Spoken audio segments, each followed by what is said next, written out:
ఏమీ చెప్పలేదు, అది చాలా ముఖ్యం. ఎప్పుడైనా లా అండ్ ఆర్డర్ ప్రాబ్లం వచ్చినప్పుడు పోలీస్ అందుకనే అది కుటుంబాల్లో ఉన్న వాటిని లా అండ్ ఆర్డర్ ప్రాబ్లంగా చూడలేము. మీరు సివిల్ డిస్ప్యూట్గానే చూసి ఆ లిమిట్స్లో మీరు వ్యవహరించండి అని చెప్పింది. కానీ మీరు అసలు ఏమైనా చేతులు కట్టేసుకోండి అనేం చెప్పలేదు.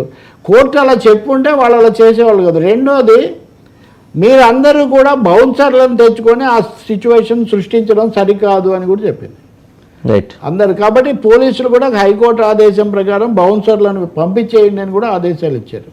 ఇంకా మూడోది, మోహన్ బాబుకు ఉపశమనం వచ్చింది దేనికంటే ఆసుపత్రిలో ఉన్నారు కాబట్టి ఆయన హాజరు కాలేరు అని, అంతవరకే. హాజరే కానవసరం లేదు, సమస్య లేదని కూడా కాదు.